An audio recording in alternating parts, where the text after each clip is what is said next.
Okay. This was something I did a video on this summer, and I did a video about a year ago on this. So let's do it again.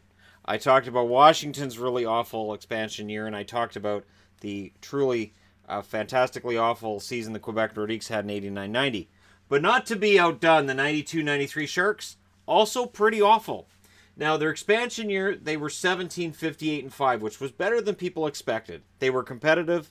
They were a bad team, but they gave it their best effort, and they were really, truly better than what people expected. So going into year two, people thought maybe they'll get 20, 25 wins. There's some young kids coming into the lineup. Maybe they'll get 20, 25 wins.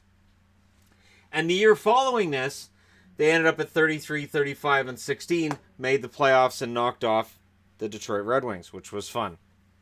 This year was less fun. They go 1-9 in their first 10. Their second 10, they're 3-6-1.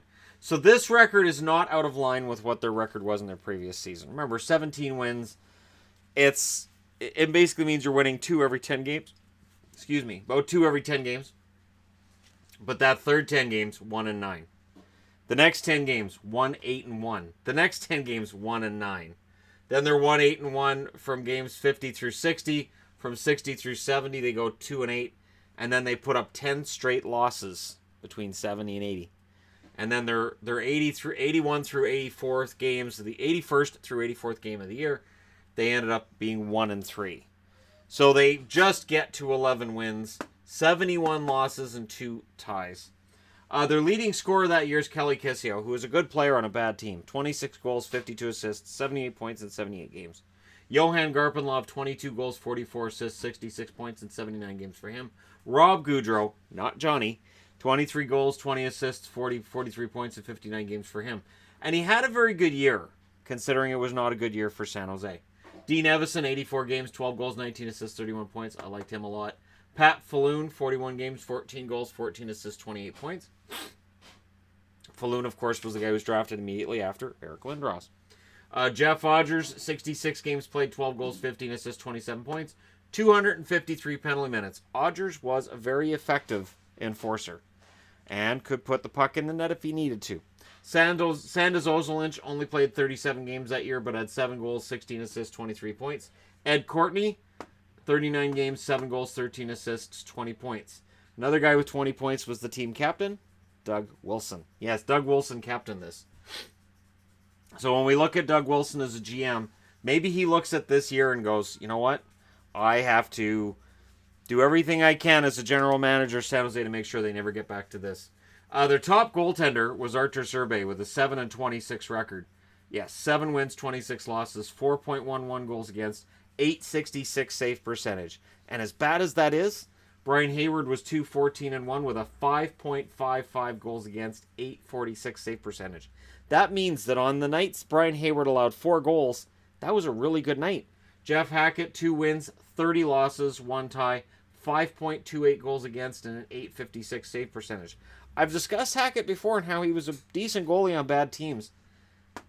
These numbers show just how awful San Jose was all around. And Wade Flaherty played a game. He was 0-1, allowed 5 goals in that game. Still had a save percentage of .891 because they allowed a lot of shots as well. So this was a shooting gallery. And these goaltenders, you look at him, Cerbai would go on a Stanley Cup run, full Stanley Cup final run later in his career. Hayward was a very decent backup goaltender, won Jennings trophies with Patrick Roy in Montreal. Jeff Hackett would go on to have some pretty solid seasons elsewhere. And Flaherty, a very popular backup goaltender, who had some nice short runs with the New York Islanders. And, actually had some decent... I'm pretty sure he played for the Sharks the year after where they made the playoffs as well. But this was a rough year. They ended up having 414 goals against, which is insane. That's over 5 a game. And they had 218 goals for. That's it. They allowed almost 200 more goals than they scored. November 17th of 1992, Artur Cerbai is the first San Jose Sharks goaltender to get a shutout. During the expansion year, no goalie got a shutout.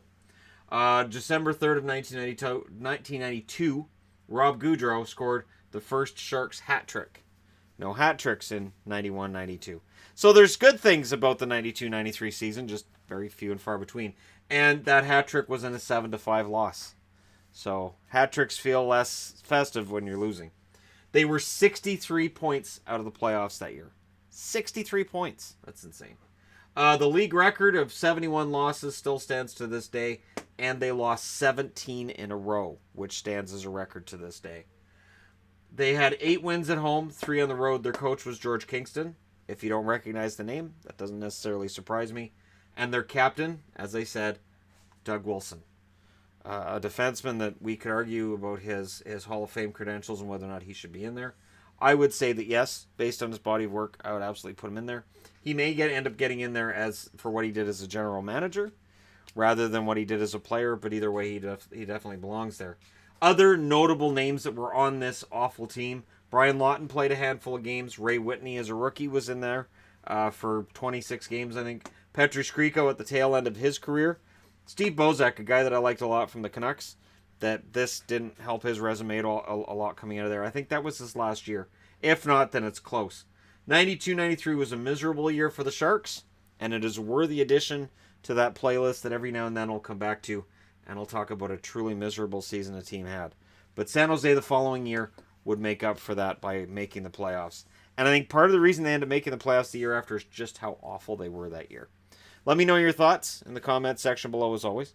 Don't forget to hit like and subscribe if you're browsing your way through. You just happened upon this video. Thank you guys so much for watching. I'll talk to you again soon.